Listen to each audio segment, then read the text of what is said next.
Yo, what's going on, Dragon Ballers? Welcome back to another Top Cut breakdown. This time we're going to talk about the top 16 of GenCon that just happened this past weekend. I was at the event.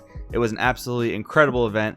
We're going to get into it in just one second, but if you're new to the channel, make sure you hit that subscribe button, hit that notification bell so you can stay up to date with all the awesome Dragon Ball Super content that I post here. If you're looking for a Dragon Ball Super community, make sure you check out the Discord in the description below. Excellent group of people, amazing people there talking about decks in set 7. And finally, guys, if you're longtime fans of the channel, consider checking out the Patreon in the description below. Lots of competitive content now that we're in regional season, and it really helps out the channel a lot. So, getting into the talk about GenCon, this event was absolutely incredible. Shout out to TAC Gaming, who flew in from Australia to host the event. That was absolutely incredible. They did an amazing job. They went over the top with prizing, so thank you to them and Bandai for doing that. Like, I'm talking about packs every round, like raffles and incredible entry prizing. Like, it was so worth it to go to this event, like just from a fun perspective, from a making your money back perspective, from a value perspective.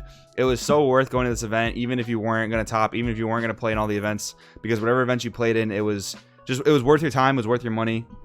And the con itself was absolutely amazing. Like, I loved it. It was my first Gen Con ever, as a matter of fact, and I had such a great time.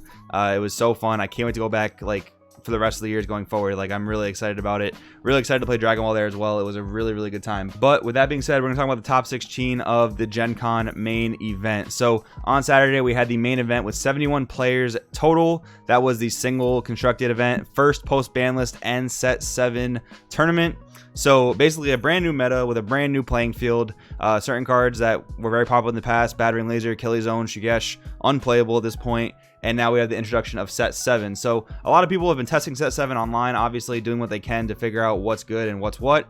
But it's really tough to get a feel for it until you get to an actual tournament, because your playtesting group can consist of certain decks. It can consist of all set 7 decks. You can test set 7 versus the old format, the old meta, but you really don't know how things are going to pan out until you make it to an event. So the first event after a new set release is already like a wild enough format on its own. And the new format plus the new ban list, it really just led to a wild format. But I think a lot of strong decks really appeared here. We had 11 different decks in this top 16, and once we got to top 8, there was 8 different leaders. So that type of diversity is just something we've been striving for a long time. Like, just remember back to the Super Saiyan 3 Goku days. If you guys have been here that long, like, that was just a format of really one leader dominating like 27 out of 32 spots in a top cut in one event. But think where we are now, where every single event we're getting more and more diverse. And I will attribute that a little bit to, like I said, the wild open format, because of like people trying to figure things out. But at the same time, like, every single deck that tops really feels like a strong contender of a deck. It just really feels really powerful. So with that being said, we're going to go through the list of the top 16, talk about it a little bit. So top 16, we had 2 Kaba in top 16. This is the only deck representing Universe 6. So no Hit, no Khalifa, Kefla leader in this top 16. But Kaba really seemed to be the powerhouse of the archetype, because it has a really good way to keep up hand advantage, which I think the deck struggles with. And I want to shout out to Rishi for taking 3rd place with the new deck, really just showing his hard work and dedication, you know, basically testing for this event. The deck, in my opinion, is very punishing of the opponent's misplays because of the way it taps the energy. The leader will lock 2 of the energy if you swing at it with all of your energy taps. So it really presents a lot of obstacles for the opponent, which I'm a big fan of. I think it's a really cool deck in terms of control. I think it's one of the new control decks on the come up, so it's really cool. One variant, Rishi's variant, just played Trip, like the Kale, Khalifa, the Sisters, things like that. The other variant did play Hit into Pride of Universe 6 Hit to unawaken the opponent's leader. That was a very interesting variant. I didn't really think we'd see that outside of the Hit leader, but we did see it in this top cut. Next up, 1 Shenjita. Nothing too spectacular here. I mean, this is a deck that we've known is very, very strong. I'm kind of surprised it's only got 1 spot in this top cut, but I guess, like, you know, a lot of people are out there to counter it, and I do think a lot of new aggressive decks are really able to shine this format. Like, U6 can be very aggressive, Red-Green can be very aggressive, and certain things like that. So, and Skillless, of course, we'll talk about a little bit later. Really, really happy that this deck is not being as degenerate as a lot of us thought it would be. So, moving on, the most highly rep deck in this top cut was Toa. This deck has been overperforming the past few events. It got 4 spots in top at Pasadena. It got 4 spots in top again here at Gen Con. And I think this deck has really established itself as the true control deck of the format, because when the leader first came out, people were really concerned that it wouldn't draw enough cards, it wouldn't be able to do enough. But this deck literally just shuts off the Dragon Ball ultimate effect of the leader. Like, that's just not a thing. Now you have more answers to Victory Strike, now that Battering Laser, and now that Cold Bloodlust are gone, or at least reduced to lower numbers. And you just have such great matchups across the board because you literally always have a defensive option. You don't have, like, you know, Dimension Magic, you don't have Nimbus necessarily, but your leader is a built-in defensive option, and it really controls what your opponent is able to do on their turn, along with, you know, all your board control because you're playing a ton of overwhelms. You have a good amount of hand control with your Mira boss monster. And, you know, Mutaito is definitely a force in this format. But Mira doesn't really care about Mutaito because once they drop Mira, it's just a value game from there. It's not like a big bomb push game. It's a value game. So when they drop Mira, they're going to rip 3 cards from your hand. If you decide to Mutaito it or negate it to not take any damage from it, you're losing a 4th card out of your hand, which over the course of the game is going to be crucial, especially because Toa has already been critting you. They've already been using some hand destruction on you. That's all really important stuff, and that's why I think Toa is the #1 control deck of the format. Toa did end up taking this event against red-green Gogeta Ramp, which we will talk about later once we get to it. But next up, we have 1 green Broly BR in Top Cut. Kind of surprised to see this here because it has missed a few Top Cuts in the past few events, but it can definitely be an incredibly aggressive deck. And if the opponent doesn't have the answers for it, it's going to be a force to be reckoned with. Like, if you don't have the removal in your main or side deck, if you don't know how to combat the matchup because you haven't seen it in a few tournaments, it's going to definitely take you by surprise. You know, this deck can definitely kill on turn 2, turn 3, especially if the opponent's cutting their own life, which we have some Kabas in this top cut. We have a few other decks in this top cut that are cutting their own life. So that's definitely a great matchup. I definitely expect to see this deck, you know, bounce in and out of top cut. I definitely don't expect it to be a dominating force, but I do expect it to make its presence known every now and again. Next up, though, really interesting deck to talk about. We had 1 blue Dende Scuffle Time. So the Rogue Gallery comes with a force at this event in Gen Con. So this Rogue aggro deck, it fit perfectly into the format. Even with the new Raditz and Kami cards that are basically Borgos for red and green. The Borgoses of the format were not very popular this event at all. Like, you know, untapping energy has just not been a very popular strategy the past few events.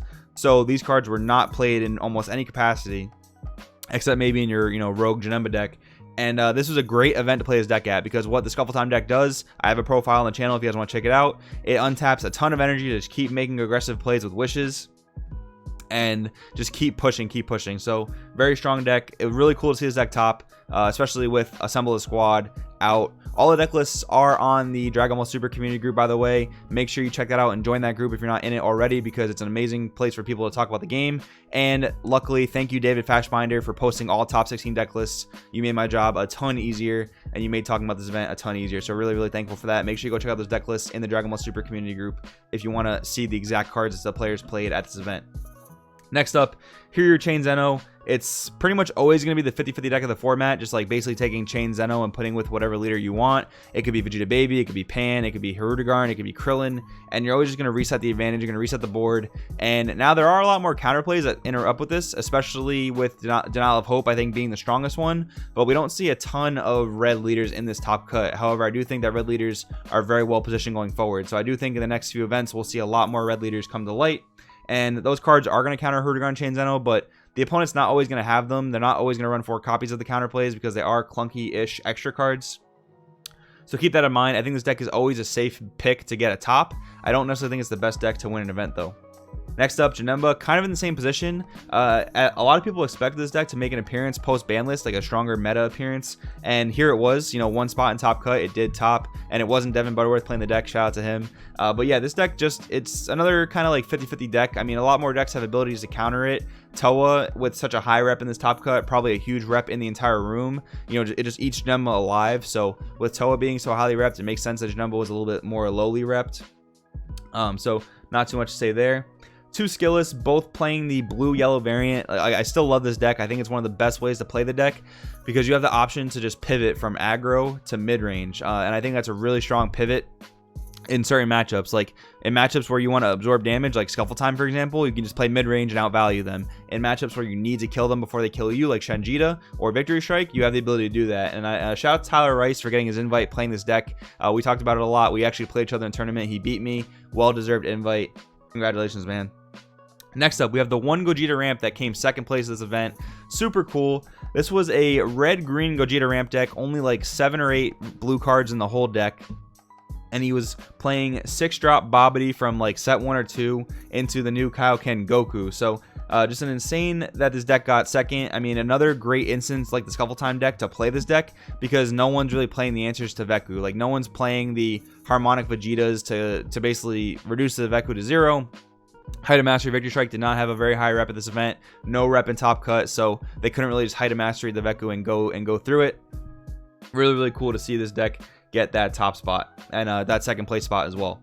Next up, one Red Green Pan. This is a really cool deck, a really cool take on the deck. People have known about Red Green Pan for a little while now, but this version of the deck was really cool. So the main play of the deck was Dimension Support Trunks to bring out a 15k vanilla Goku.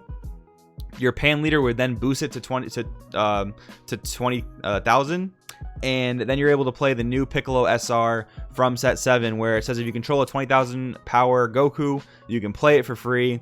Then you can KO the Goku to then KO one of your opponent's battle cards, or you can KO a 2-drop or less, and then your opponent will discard 2 cards from their hand. So really, really strong card, really big tempo play, a lot of aggro. That's 4 swings on like turn 2, so really, really strong. And then you have all the super strong counter plays like Vegeta the Cruel and Mach Speed Kaioken. So this deck was very interesting.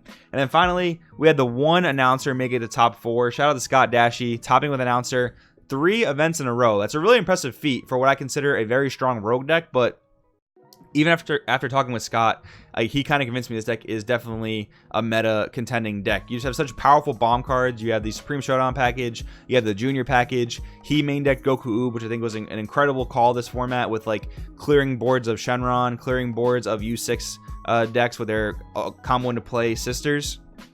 I think that was a great meta call. I think it was really well picked. So overall, just quick recap of my event. You're not going to see any deck profiles from me because while I did win a small singles event on Friday, that was really cool. Went 5-0 there with Broly Height of Mastery. I decided to play Broly Height of Mastery aggro at the main event on Saturday. Did not do so well. And then teams, we did not do so well either. So just a quick overview of my event. I didn't do so well, but the con was so fun, and it was okay because I already have my invite to Nationals. Make sure you guys go to Nationals because it's going to be an absolutely incredible event. Being at GenCon, they gave us a few spoilers of what was going to happen at Nats, and I don't want to spoil it for you guys because Bandai is going to announce it very, very soon. So make sure you keep an ear out for that. Make sure you book your trips to Chicago. Hopefully, I'll see you guys there. Let me know what you think about this event in the comments below. Let me know what you think about the format. I'm in love with it. It's so diverse, so cool to see. Thank you guys for watching. My name is Joey. This is Crossroad TCG, and I'll see you guys in the next video.